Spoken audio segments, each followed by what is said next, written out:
Tudo sobre a Copa Sul-Sudeste, uma das novidades apresentadas pela CBF na última quarta-feira, 1º de outubro, já para o calendário 2026. Quem é que disputa? Quem está fora? Que competição é essa? Depois da vinheta eu te explico tudo.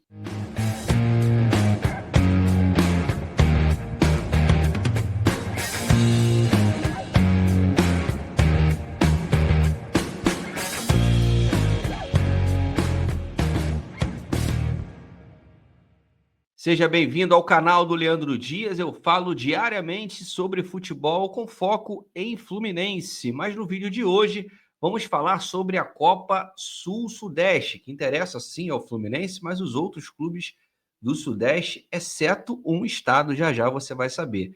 Mas eu peço para você deixar aquele like, arrebenta o dedo no like e se inscreva aqui no canal para me dar aquela força, avalie a possibilidade de se tornar um membro e também dá aquela hypada no vídeo.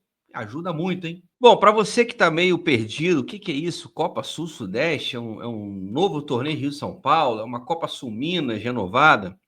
Vamos com calma. Na última quarta-feira, 1º de outubro, a CBF anunciou o calendário de 2026 com esse novo torneio, a Copa Sul-Sudeste. A CBF ela quer implementar regionais por todo o Brasil. Até 2025, nós tínhamos a Copa Verde, disputada por equipes das regiões de Norte e Centro-Oeste, mais o Espírito Santo, além da já tradicional e um sucesso, a Copa do Nordeste. Faltavam as regiões Sul e Sudeste, então por isso a CBF quis fazer esse torneio. Mas por que disso? Era necessário? Não quer reduzir o calendário?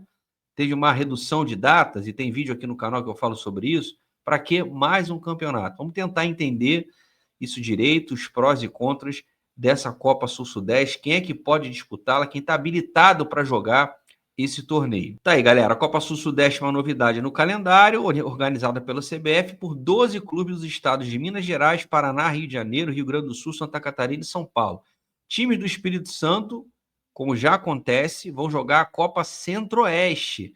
Vale lembrar que a Copa Verde foi dividida entre Copas Norte e Centro-Oeste. O Espírito Santo já jogava a Copa Verde, os times de lá, Desportiva, Rio Branco, etc., vão continuar por lá, apesar de fazer parte da região Sudeste. Ponto importante, equipes que jogam a Sul-Americana e a Libertadores não vão jogar esse torneio interestadual.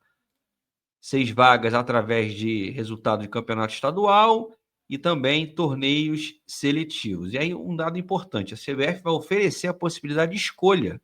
Se o clube se classificar pelo estadual, desde que não dispute a Libertadores e a Sul-Americana e não quiser jogar a Copa Sul-Sudeste, não vai ter nenhuma punição, vai ser uma escolha dos clubes.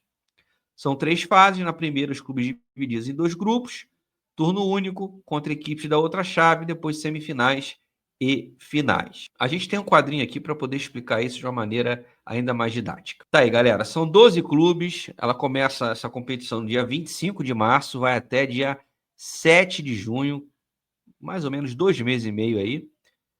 E equipes que vão jogar Sul-Americana e Libertadores não vão obrigatoriamente participar da Copa Sul-Sudeste. 12 clubes divididos em 2 grupos de 6. Os grupos se enfrentam em turno único. Os 2 primeiros avançam de cada chave, semifinais em 2 partidas, finais em 2 partidas. O que isso quer dizer? Que as principais forças do futebol brasileiro dificilmente vão jogar a Copa Sul-Sudeste, por uma razão muito simples. Flamengo, Fluminense, Botafogo, Vasco. São Paulo, Santos, Corinthians e Palmeiras. Grêmio, Internacional, Cruzeiro e Atlético Mineiro. Os chamados 12 grandes do país, provavelmente, todos os anos, estarão disputando ou Libertadores ou Copa Sul-Americana.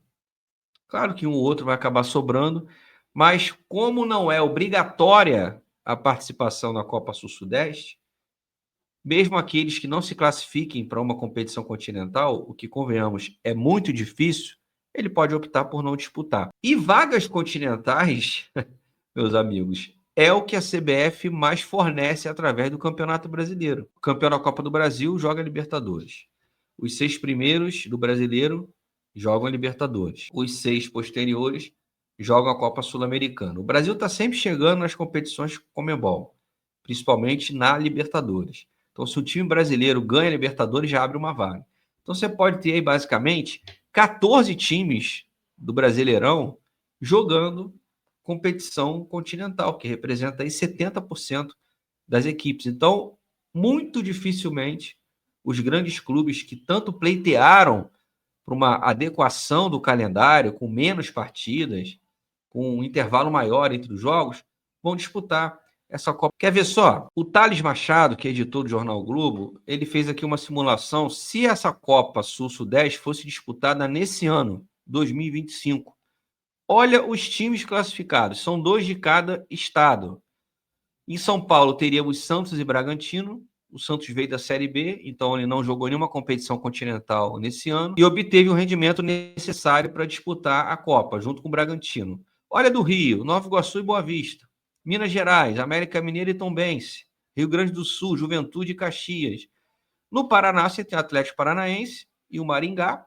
Tiveram um aproveitamento, por exemplo, melhor do que o Curitiba. E em Santa Catarina, Criciúma e Brusque.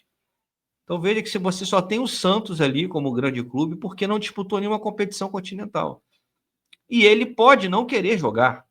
Se ela acontecesse esse ano, já que é facultado esse direito, tranquilo. Ele pode negar, não vai atrapalhar o calendário. E aí vem a dúvida. Então, para que existe esse torneio? Com a redução das datas nos campeonatos estaduais, a CBF tinha que prestar contas às federações. A CBF, de alguma forma, come na mão das federações. Ou vice-versa, porque uma depende da outra. O atual mandatário precisa dos votos das federações, que tem peso importante, como os anteriores também. E as federações perderam espaço com a redução das datas. Então, a maneira de dar um cala-boca nela é você instituir esses regionais, que é um torneio interestadual organizado pela CBF, mas dando valor aos clubes pequenos. Mas por que valor aos clubes pequenos, Leandro? Porque eles têm votos nas federações. As federações têm votos na CBF. Política, gente. Ou melhor, politicagem. Porque do ponto de vista técnico, não faz sentido essa Copa Sul-Sudeste. Pensando, claro, em calendário, lembrando que ela não vai ser disputada simultaneamente com os estaduais, vai acontecer após os estaduais. Então, por exemplo, o Atlético Paranaense, ano que vem jogando essa Copa Sul-Sudeste, ele vai ter o Brasileiro, a Copa Sul-Sudeste, além da Copa do Brasil em determinado momento. Mesma coisa vale para os outros clubes que disputaram essa competição. Então, a ideia da CBF foi fortalecer os médios e pequenos clubes, que basicamente não tinham calendário pós-estadual. E aí, ok, a ideia é boa. Mas e do ponto de vista comercial, financeiro? Como que você vai vender um produto que não tem um clube de massa?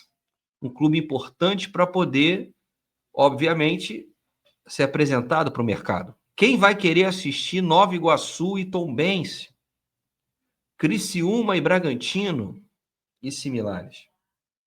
Então a CBF vai ter um desafio muito grande junto com os clubes de poder vender esse torneio.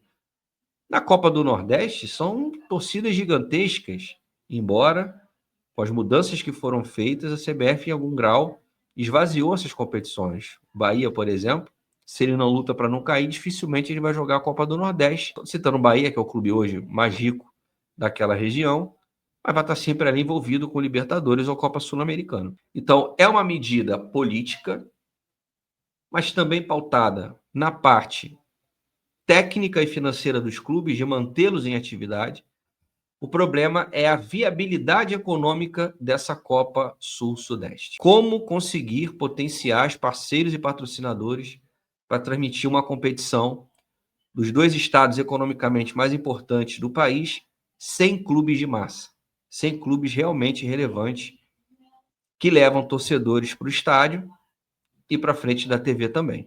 E você, o que achou da idealização da Copa Sul-Sudeste? Faz sentido? Não faz?